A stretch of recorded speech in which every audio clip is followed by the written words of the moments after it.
Hey YouTube, so I'm starting a new project today, and I've been wanting to do this for a long time, and I finally thought of it, I guess last week when I was mowing the yard, and I want to put a striping kit on my snapper. So last year I reached out to a couple companies that make them, and they just completely ignored me. They didn't even want to attempt to reach back out to me and let's come up with an idea on how to make a striping kit for a snapper, because from what I found online, they do not exist at all. So we're going homemade style, and obviously I'm not going to just do a something cheap like a PVC pipe or anything like that, because that stuff wears out. It don't last very long. It's more of a pain in the butt than it is good. So I've got a lot of materials gathered up over the last couple weeks, and today we're going to assemble this thing. I'm going to show you how we're going to mount. I'm going to show you everything we're going to do to it to be able to lay stripes with a 28-inch snapper, so stay tuned. All right, guys, I'm back. So I'm going to show you my parts real quick. I did go ahead and start pre-cutting parts last night, so that way I wouldn't have to bore you guys with, dang on mosquito. I wouldn't have to bore you guys with me just cutting stuff. So what I got first, these are going to be my top arms, or brackets, as you'll say. These are going to go in. We're going to remove one fender bolt off each side of the snapper, and that's where these will attach. By taking that fender bolt out, that's going to allow this whole striping kit going to float up and down, which you'll see more once we get to that point, okay? Now these I still got to cut at the end because they're going to, I believe they're going to be like a 45 degrees, somewhere in that degree angle. I don't know yet exactly. So the bottom of those will get cut still. Next thing we have is these two tabs right here, or look like tabs. These are going to be the sides of our roller itself. So the roller I got right here is 30.5, which comes out almost exactly, excuse me, man, I've been fighting this cold forever. I don't know if it's the pollen and allergies or what it is, but anyways, 30.5 is exactly the width of my rear, the whole rear end of the mower, okay? And then we have this bar here, which is all of this steel is 2-inch wide, and I think it's 1/4-inch thick. So it's extremely overkill for a striping kit, but that's okay. It's going to add more weight to help hold the roller down. So this is going to be our top piece to it right here. These tabs will weld on each side of it, and then our arms right here will weld on top of this once we get them where we want them. So I guess step one is going to be, let's get the welder out, and we need to go ahead and weld these tabs on to the ends of this. That way we can get our roller put in. Now one thing we do have is these are hectagon holes. As you can see, it's not a round hole, it's a hectagon, because our roller shaft is a hectagon. So these will only go in one way, and once it's in, that rotates the shaft, because this is all on a bearing. So that's one reason I want to do this way instead of PVC, because PVC, if you just took a 4-inch pipe, glued the caps on, filled it with sand and everything, and bolt through it, you're eventually going to wobble that hole out because you're just rolling on that plastic itself. This has got bearings on both ends of it. So see, if I'm spinning the shaft, it's turning the shaft and not the roller. So that's what we're going for.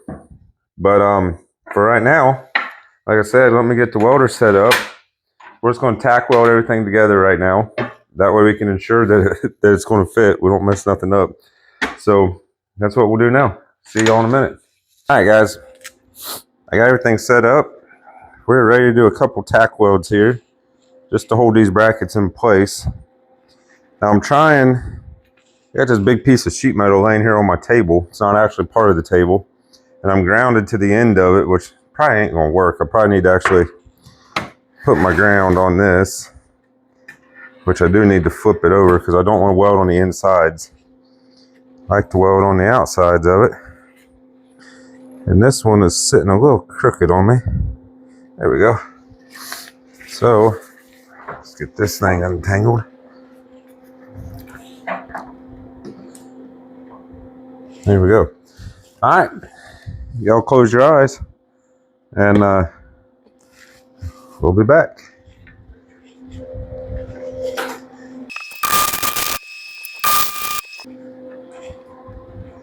All right, guys. Those are tacked in place now. or I think they are. Let's see what they do here. Now, as you can see, I'm not buttoning them up and welding them. I'm leaving a gap because we're going to fill this whole area with weld and then clean it up. But we got to make sure our roller fits in this. One end of this roller is spring loaded to the axle. So what we're going to try is I want to make sure this will go in. I can compress this side enough, which I can, and it's going to go right down in there. So we know that's good. We can go ahead and do a full send on this now and just weld it up, which is what we're going to do. As soon as I figure out how to make it stand up without having to tack it to this piece of sheet metal, because I'd really like to just stand it right there. Guess I could put a vice grip on it and hold it in place. There we go. All right, I'm gonna weld. See y'all in a little bit. I crank the heat up on it too.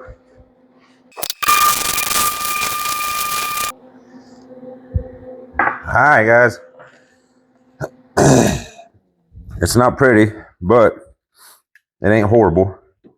Guess it's a good thing I don't get paid to weld for a living, because I'd have to be a lot better, or I'd probably be pretty poor. But that's all right. So I'm gonna go ahead and clean this up. Well, we're gonna let it cool down first, I guess.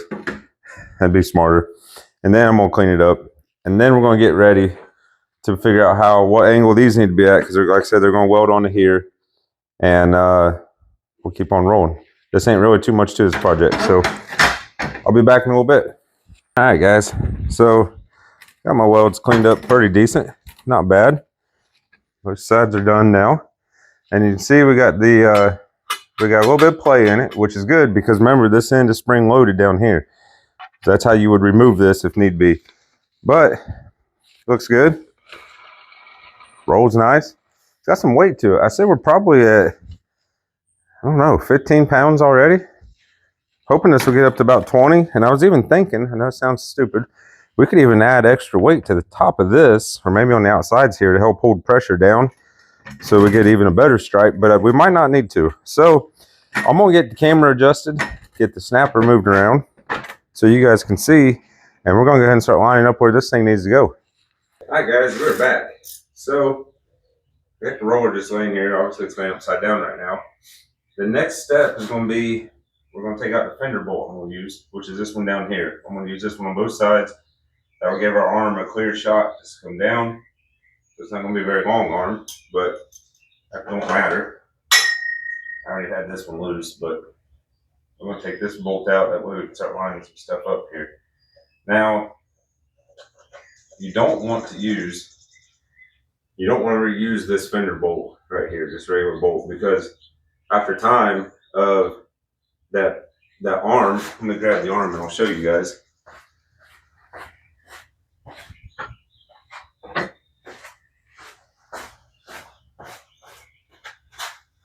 So this is what's going to bolt on down here, right?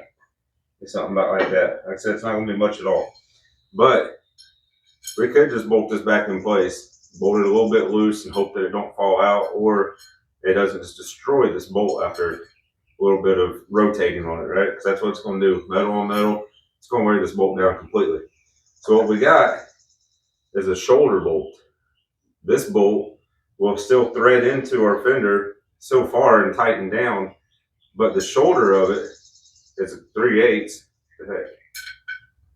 There we go. It's a 3/8 and it spins freely. So now we have a ton of material we can actually rub on for a long time with this just floating up and down, and it's going to do a lot better. So, and this is an Allen head. I didn't bring an Allen wrench over here with me, but now we can just screw this in. And I might even have enough room in there. Yeah, I do. I could probably make a spacer or something to put in here also, but this is what's going to allow it to float. I probably am going to need a spacer because it's got a lot of wobble that we don't want. But that's about what we're looking for right there. So what we're going to have to do now is figure out how to get our roller to stand up on its own without rolling over, and get both these brackets on the snapper and figure out what angle we need to cut these at. So I'm probably going to fast forward y'all, and we'll just see how this goes. All right, guys, I think we got it now. So I welded some spacers on the back sides of these. Had to grind them down because I need just a itty bitty bit of that shoulder to stick through there.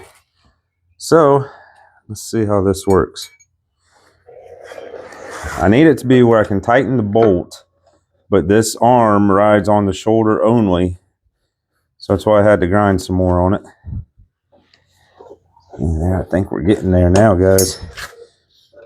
It's a lot of work just to put stripes in your yard, but like I said, I actually reached out to Big League striping kits first. I think it was last year when I finished this mower and asked them, you know, hey, could we come up with something for the Snapper? And evidently they don't care about us old rear engine rider Snapper guys because they didn't even message back. So they didn't want my business, I guess.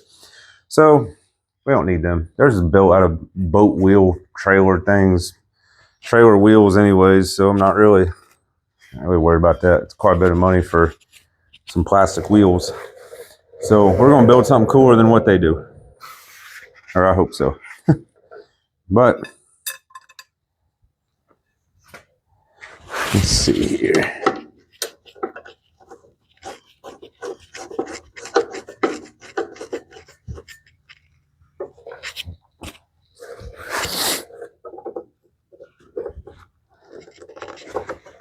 All right, this one I need to clean up a little bit more because it does not float near as good as this one does. This one's still just a hair too much. Not much, but a little bit. So I'm going to take this one back off, clean it up. Once I get that done, I'll put it back on. I'm not going to bore you with that. And then we're going to figure out this roller, where it needs to go, what kind of angle it needs to be at. So see you in a minute. All right. So now I know where center of this is at. And I know where center of my mower is at based off of this here. But trying to figure out where to put these. I would like it up close as I could to the back of the mower. In all reality, these might just need to drop straight down, really. I mean, obviously, we don't want it way out like this. That's way too far. That ain't gonna work. So let's shoot for something right here. And I'm gonna figure out how to get something, a string line or something hanging down from our center line. Or I might just put a square on it. I don't know yet, but let me figure this stuff out and we'll be back. All right, guys, we're back and almost done. It's all welded up. It is bolted on, but I do got to take it off because we're going to put some paint on this thing. And it actually turned out pretty well. So we're sitting on the ground right now. It does pivot, not great.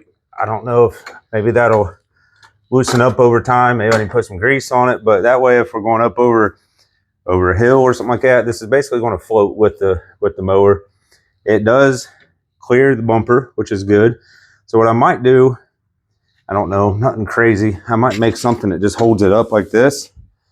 I would probably just put a hook right here or something to hold it up out of the way when we don't need to roll anything, I guess, or you can just unbolt it and take it off. But yeah, I think it turned out pretty good. So we're going to take it back off the mower. We're going to take the roller off the bracket itself that we made. And then I'm going to get some red paint on this. Unfortunately, I don't think I'm going to make it all rusty looking like the rest of the mower. We're just going to paint it bright red and be done with it. So here we go.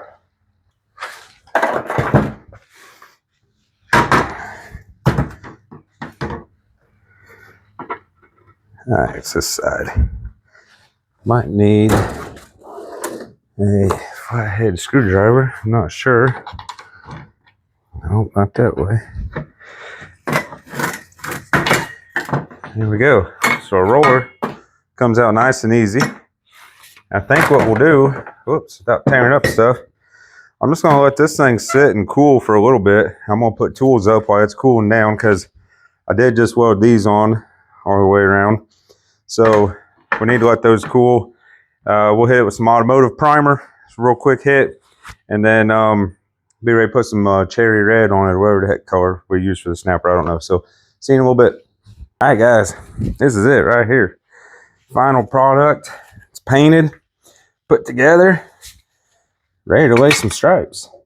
Now, our only issue is we can't lay no stripes today because grass don't need cut, and we got rain coming.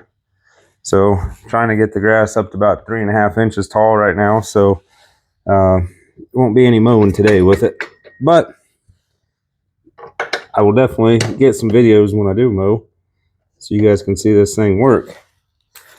Let's get it bolted on.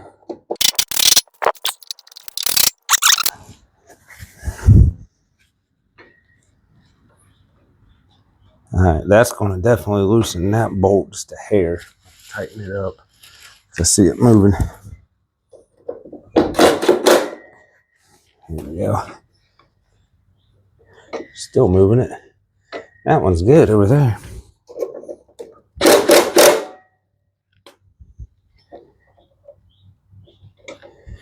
There we go, guys. It'll float. It rolls with the mower. I think we're going to be good. So, there it is. Let me get the camera, give you guys a closer view of this thing. All right, here it is. Like I said, it's bolted on with shoulder bolts. You saw that back into the existing fenders. It is the same width as the back tires. So we should be able to lay pretty nice stripes with this thing. As we roll the mower, the roller turns. So we know that's going to do just fine. And it's going to keep that pressure down, but it will float with the mower as we go over hills and whatnot, which I don't have a lot of hills. And then if I need to, we'll come up with a way to hold it up out of the way. But for right now, not even worried about that. So I guess I'll get a video maybe next week. We got rain coming today, and I don't really need to cut the grass right now. I just mowed on Wednesday and waiting on all this Dallas grass to die off. So no mowing today, but there it is. Roller or striping kit for a Snapper rear engine rider. Probably the first one ever. So we'll see how it does later on. All right, guys. So I mowed with the Snapper with the striping kit on it we made. Didn't get great stripes like I was wanting, but I don't think that's because of the striper. I think it's because I'm still dealing with a lot of Dallas grass, and as you can tell now, it's raining. But it really nothing to even show you, but I'll show you anyways. So still lots of Dallas grass is a problem. You can see the Kentucky bluegrass is coming in through it. So it's going to take it some time. We're still early spring. I mean, it's late March right now. So really, not really any visible stripes. I mean, maybe just a little bit, nothing crazy. Nothing like what we had last fall with the push mower with that striper I built. Kind of the same over here. Yeah, you can see the stripes a little better over here. But like I said, it's early spring still. We sprayed herbicides to kill the weeds off. We got pre-emergent put down. We got fertilizer put down. So a lot's going on. And now this coming week, we're going to have rain pretty much all week, which is great for the grass. But also we're going to have temperatures in the, I think 81 or 82 come Wednesday or Thursday. So that'll be really helpful. Now, one thing I had to make a modification to the striping kit right away. I realized a huge mistake I made. So let me show you what I had to do. All right, I ended up having to put these bolts right here. Well, get the camera to focus. There you go. As a stopper. And the reason I had to do that, if you look right here, see that mark already on there? Chewed the paint off of it. And then the same over here, it was rubbing the paint off of it. You can see a little better. There you go. And then there's my other bolt for a stopper. The reason I do that is every time I put this thing in reverse, it was literally, this would roll up underneath. It was hitting my tire and I couldn't back up. And that was a huge problem. So brought it back in. I did have to take both back tires off to do that because it's just right where that bolt was at to drill. It's really easy. I said a 1/4 20 bolt and then lock nut on the back side of it. So it should be good to go now. It's rolling when I mow. Even when I push the mower, you can see the roller. Well, I got it in park right now. But it'll work. We just need to get the grass taller and healthy. That's what we're working on. So I might do an update video on this thing. Whoops, sorry guys. I was looking at the yard. I might do an update video on this striping kit maybe in May, around Mother's Day or something like that, once we get the weeds under control. I just sprayed all that Dallas grass last Friday, so it's only been 8 days. Stuff can take up to 4 weeks before it kills off the Dallas grass. So yeah, we'll just keep messing with it. Right now I'm cutting it about 3.5 inches tall, so we should be able to lay nice stripes once the bluegrass gets up and comes in real good and strong. So thanks for watching. Go out and build yourself one of these striper kits. They're not really difficult if you know a little bit about using tools and welding and whatnot, where you can come up with something different. But yeah, I think this is the first striping kit made for a Snapper rear engine rider. See y'all later.